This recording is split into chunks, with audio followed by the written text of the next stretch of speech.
Assalamualaikum warahmatullahi wabarakatuh. Gimana teman-teman, kabarnya sehat selalu ya untuk kita semua. Oke, langsung saja nih. Di sini saya mau kasih judul ancaman pinjol ini makin gila ya. Setelah heboh kemarin FPI mau lapor OJK dan polisi, gua kira ancaman dari pinjol lewat SMS atau email bakal mereda. Ternyata malah makin parah. Nah, gila ya. Nah, kemarin bos AFPI sendiri bilang, kalau lu ganti nomor beberapa kali pun, pinjol tetap bisa melacak lu pakai sistem AI. Katanya sih AI bisa menemukan nomor baru lu. Aduh, menurut gue memang AI itu bisa dipakai pinjol buat ngelacak. Harusnya bagus dong. Berarti orang yang ganti nomor itu bukan berarti mau kabur dari utang. Nggak ada satupun orang yang cerita ke gue niatnya mau kabur atau nggak mau bayar utang. Mereka cuman pingin minta jeda waktu. Karena mereka tahu laporan ke OJK itu lama banget. Prosesnya hasilnya sering nggak memuaskan. Nah, OJK cuma suruh negosiasi doang. Kalau soal penagihan yang bermasalah. Ya, padahal kalau pinjol bisa pakai AI, AFPI juga harus bisa dong pakai AI yang sama buat nyelidikin pesan-pesan buta atau pesan-pesan teror-teror itu yang dilaporin sama masyarakat. Nah, ini pinjol legal atau ilegal sih? Nah, itu bisa dong harusnya. Nah, ini bakal susah ya, kecuali kalau semua muka di AFPI dan OJK diganti. Dari pimpinan tertinggi, semua anggota paling bawah, ganti semua. Biar ada realisasi ya di lapangan, ya biar AI-nya juga bekerja dengan baik. Nah, gimana mau maksimal kalau OJK yang ngatur, AFPI yang ngatur, terus mereka juga yang ngawasin? Nggak masuk akal kan? Apalagi bos besar AFPI sendiri katanya pernah berkecimpung sama pinjol juga. Bahkan jadi CEO-nya gitu. Walaupun mereka bilang kerjanya sesuai prosedur, tapi kepercayaan publik pasti menurun dong. Nggak mungkin orang mau nunjukin kejelekan mereka sendiri, ya nggak? Nah, otomatis mereka bakal bela diri.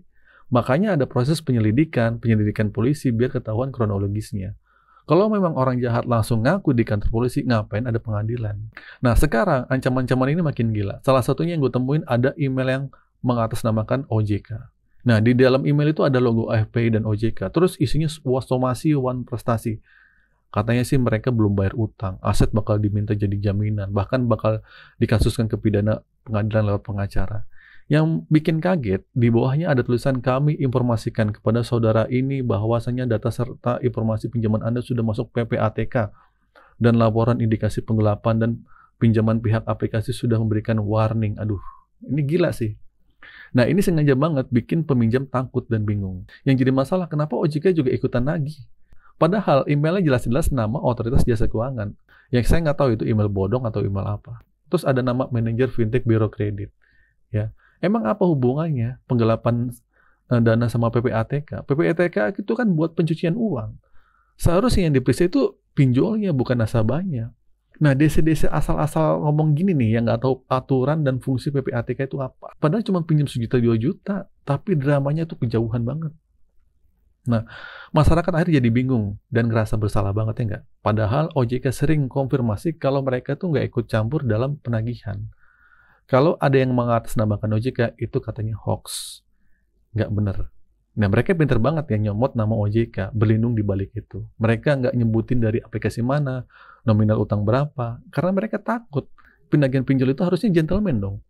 Tapi karena ini nggak dibolehin, makanya mereka nggak gentleman, nggak sesuai aturan. Ini yang harus dilurusin sama AFPI dan OJK. Terus masalah ancaman SMS juga parah nih. Selain email, ada juga via SMS yang makin nggak bener contohnya. SMS-nya ada kehancuranmu akan tiba hari ini. Kutunggu siang ini satu persatu keluargamu akan kuhabisi. Siapkan mentalmu, keluargamu mengucap kata brengsek lah gitu kan. Ini sih gila ya. Mereka nggak sebutin dari mana, bahkan nggak nyenggol soal uang, tapi ini real dilakukan sama DC pinjol. Inilah penyebabnya kenapa orang jadi ogah bayar, ganti kartu akhirnya. Mulut-mulut sampah si DC ini yang nggak pernah diajarin etika waktu direkrut. Mereka dibiarin aja dipupuk terus-menerus. Nanti kalau ada apa-apa, yang disalahin siapa? Pinjol ilegal itu mah, bukan kita. Pasti gitu kan? Kalau memang pinjol ilegal, sumber masalahnya, apa gunanya Satgas Waspada Investasi yang udah blokir sekian ribuan ilegal? Kalau hal-hal kayak gini masih ditumpuk ke ilegal, bisa nggak AFPI ngelacak? Kan AFPI bilang, kalau lu ganti nomor mau seperti apapun, mereka bisa pakai AI. Nah, kalau kayak gitu, harusnya AFPI bisa dong ngelacak nomor SMS sampah. Siapa yang pakai, dari aplikasi mana?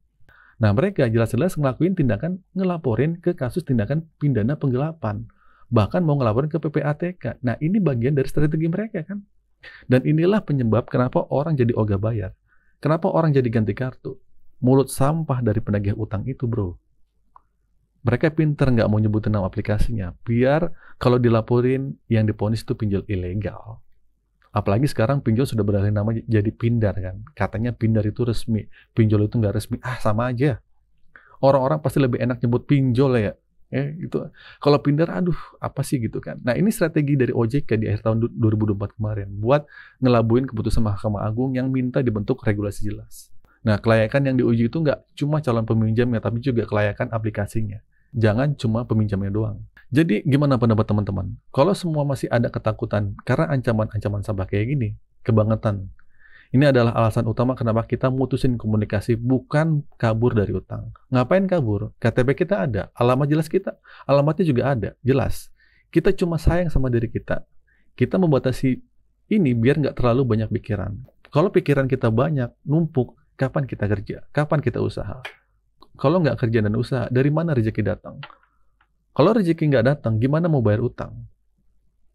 Semoga AFPI paham ya. Kalau nggak paham, ya udah share aja ke mereka. Oke, kesimpulannya, buat teman-teman semua yang masih diteror atau diancam segala macam, simpan buktinya. Nggak apa-apa putus komunikasi demi menyelamatkan pikiran lo.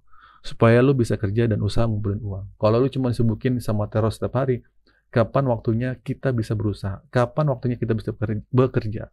Hidup ini sudah sulit, bro. Ekonomi juga lagi nggak baik-baik aja. Ya. Jadi sekian dulu video kali ini. Semoga video ini bermanfaat. Akhir kata dari saya, assalamualaikum warahmatullahi wabarakatuh.